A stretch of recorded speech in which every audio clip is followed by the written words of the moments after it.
কল্লোলিনী কলকাতার মাঝে কষ্টি পাথরের মতো উজ্জ্বল এক মন্দির। সেই মন্দিরের নাম পরেশনাথের মন্দির। দিনশেষের ক্লান্ত সূর্যের শেষ রক্তিম আভায় এই মন্দির যেন আরও মনোরম হয়ে উঠেছে। মানুষের তেমন ভিড় না থাকলেও যখন এখানে জৈনদের বিভিন্ন উৎসব চলে তখন কিন্তু মানুষের ভিড় ভালোই হয়। তবে এই মন্দিরের প্রত্যেকটি কারুকার্য সত্যি দেখার মতো এবং মন কাড়ে। কলকাতার মধ্যে মানিকতলায় বদ্রীদাস মন্দির স্ট্রিটে গৌরীবাড়িতে অবস্থিত এই অপূর্ব সুন্দর পরেশনাথ মন্দির। জৈন ধর্মাবলম্বী মানুষের কাছে এটি একটি অন্যতম প্রসিদ্ধ মন্দির। মন্দিরের কথায় যাবার আগে প্রথমেই বলে রাখি এই মন্দিরে আমরা কিভাবে আসবেন। সবথেকে সহজ রাস্তা হচ্ছে এই শোভাবাজার রাজবাড়ি যে মেট্রো স্টেশন রয়েছে তার সামনে প্রচুর অটো ছাড়ে। সেই অটোতে করে আমরা প্রথমে নামব গৌরীবাড়ি স্টপেজে। এই শোভাবাজার রাজবাড়ি থেকে গৌরীবাড়ি আসতে অটো ভাড়া পড়বে 15 টাকা। সেখান থেকে একটু হাঁটলে মিনিট 5-7 পড়বে এই মন্দিরের মেন দরজা।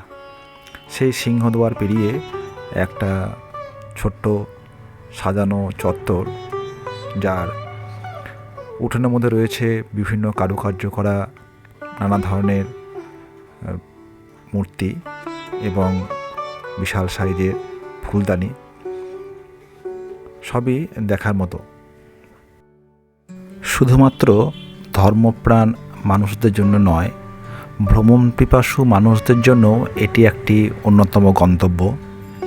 শুধু ধর্মীয় ভাবাবেগই এখানে জড়িয়ে নেই, এর মধ্যে রয়েছে সুন্দর কাঁচ ও মার্বেল পাথরের ওপর মিনা করা অতি সূক্ষ্ম ও নিপুণ কাজ, যা দেখলে সত্যি চোখ ফেরানো মুশকিল।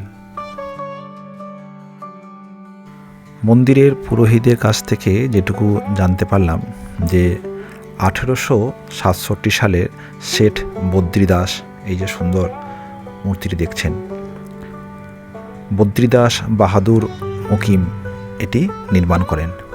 এখানে প্রধানত 23তম জৈন তীর্থঙ্কর পরেশনাথের পুজো হয়।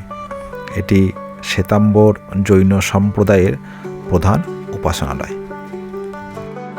এই মন্দিরের ভেতর প্রচুর কাঁচের কাজ রয়েছে এবং এর মধ্যে একটা বিজ্ঞানের যে সূক্ষ্ম কারুকার্য রয়েছে, যে প্রত্যেকটি কাঁচের মধ্যে তাকালে পরে ভগবান তীর্থঙ্করকে দেখতে পাওয়া যায়। তার যে সুন্দর মূর্তি, সে মূর্তিকে দেখা যায়।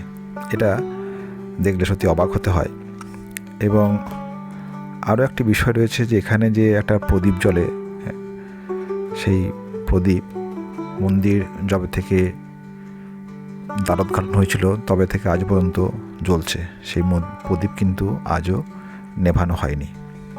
সব মিলিয়ে মন্দিরের ইতিহাস এবং মন্দিরের যে সূক্ষ্ম কাজ সত্যি মনকে কাড়ে। এই মন্দিরের পাশাপাশি আরও 3টি মন্দির রয়েছে। একটি হলো চন্দ্রপ্রভুজি মন্দির, দাদাবাড়ি মন্দির, এখানে আচার্য দত্ত কুশল সুবীরের পদচিহ্ন রয়েছে, এবং আরেকটি হলো শীতলনাথজি মন্দির। সবই কিন্তু এই মন্দিরের গায়ে গায়ে অবস্থিত, প্রত্যেকটি দেখার মতো। এই মন্দির চত্বরে যেমন ছবি তোলা যায়, সেরকম কিন্তু অন্যান্য মন্দিরে একদম ক্যামেরা বা মোবাইল নিয়ে ঢোকায় তাই নিষেধ রয়েছে। সে কারণে সেই সব মন্দিরের ছবি এখানে দিতে পারলাম না। তবে এই মন্দিরের প্রত্যেকটি কারুকার্য এবং যে মিনা করার কাজ, মার্বেল পাথরের ওপরে কাজ, তা সত্যি দেখার মতো। এই দেখতে দেখতে কখন যেন ঝুপ করে সন্ধে নেমে এলো। আস্তে আস্তে মন্দির প্রাঙ্গণের প্রত্যেকটি প্রদীপ জ্বলে উঠল। সেই আলোকিত আভায় মন্দির আরও দেখতে সুন্দর লাগে। এটি হলো দাদাওয়াড়ি মন্দির। এখানে ওই পদচিহ্ন রয়েছে।